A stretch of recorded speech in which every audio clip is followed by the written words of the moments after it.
Everybody's favorite type of video. A 2.0T TFSI engine. Something's wrong with it. This time,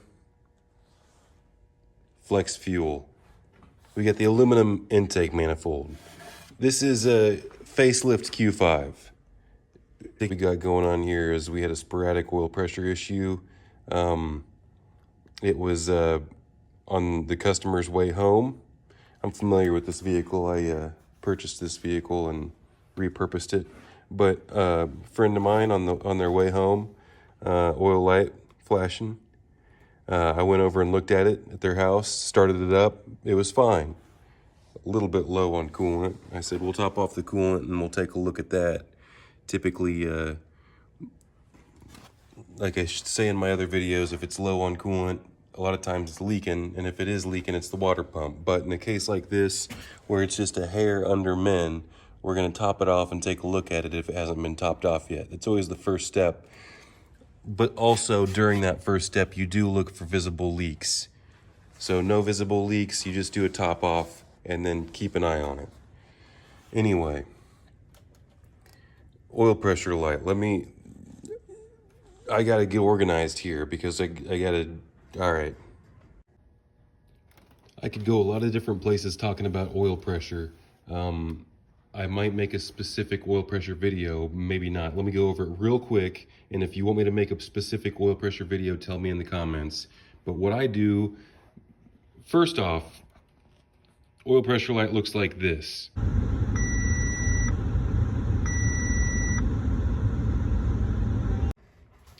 When you get the red oil pressure warning, that means bad news. You need to stop the engine immediately, pull over, and have the vehicle towed. Now, does everyone do that? No. What I do is I don't advise anyone else that's not a mechanic to do anything but shut the engine off immediately, pull over to the side of the road immediately, no throttle, get it towed. All right, because if you're actually not pumping any oil, if something's broken, or you know, that's a long talk right there as well, because sometimes like it could be just an oil pump and you could fix it, but sometimes it's something unfixable. It might be 50-50, but anyway, going back on track, because like I said, I could get off track on that too. The first thing I do is listen to it and make sure it sounds like it has oil pressure, make sure it sounds normal. If it sounds louder than normal, yeah, you're not good with oil pressure. The other thing is you can take this oil cap off, you can take a look in here with a flashlight and see if there's any metallic flake or anything. You can take the oil filter off. All right, we're gonna take a look down in this cavity right here and see what this oil looks like with a high intensity flashlight, and make sure that there's no abnormalities, no metal flake. And we can also take an oil sample from the actual oil pan and make sure that the oil looks good there. We can take a piece of white paper and pour the oil on it and roll the oil around and really make sure that it looks like good clean oil, does not have any metal on it. But this right here is the case for my oil pressure gauge. I actually was not an owner of an oil pressure gauge until a couple days ago. Apparently I never really needed one until now, but I've got a couple oil pressure issues, but now the only oil pressure issue car I have is this one, because the other one I broke a few hours ago. And that video is the one that I put 5 quarts of 5W40 in the gas tank, and was not expecting to. Anyway, you watch that video. But so we've got 2 oil pressure switches, a high pressure and a low pressure switch. That's because this oil pump on this car has 2 different stages. It's got you guessed it, a low stage and a high stage to save fuel, and that's just how it was designed. Down at idle, you need less oil pressure, you don't need as much, and bump it up whenever you get into higher RPM. So that's how it works. So I've got, this is a little bit of a different setup, because this setup on the facelift, you see there's an alternator, and then below it is your AC compressor. This one does not have a power steering pump. on this setup. This has electric power steering on this. We'll talk about that in a future video. So one of the things that's different on this flex fuel engine is it has a different oil filter bracket.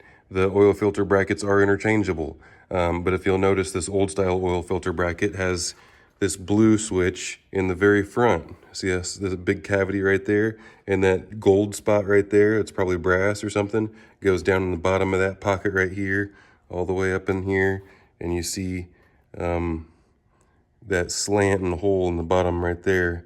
That's the oil pressure comes through right there for that top switch. So that's where there's a spring. I already put that oil filter back on, but you see there's an opening right there in the very center. Look what I got here. I just happen to have a new old stock.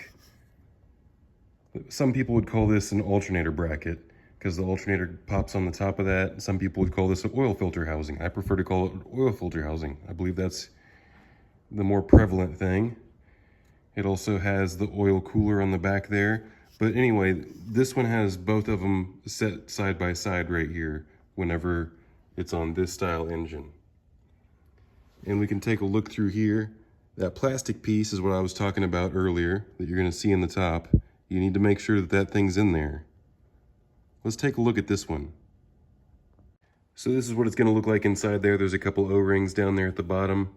You just want to make sure that it's all in one piece, the springs on it, everything's, I mean, you don't really have to inspect this. I've never needed to inspect this. You just need to make sure that it's installed and it's still there. But if you have an oil pressure issue, yeah, go ahead and inspect it and make sure there's not dirt in here. Make sure everything's in one piece and looks like this. Moving on.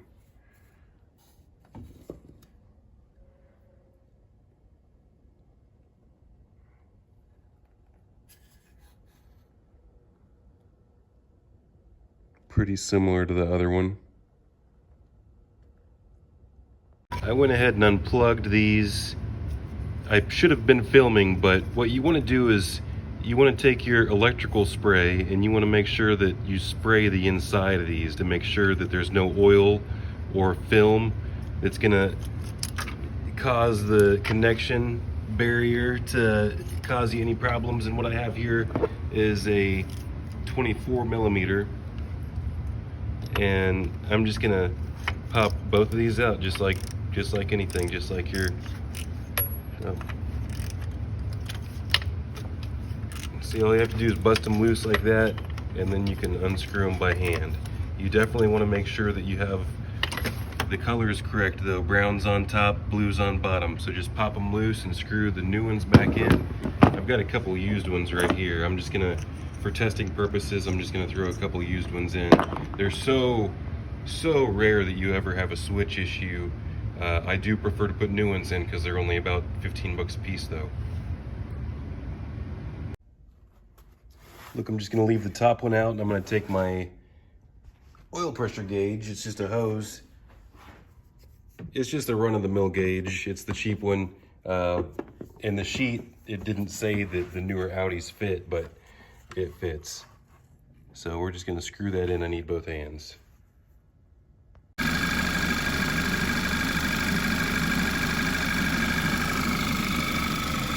Man, I missed throttle on the engine.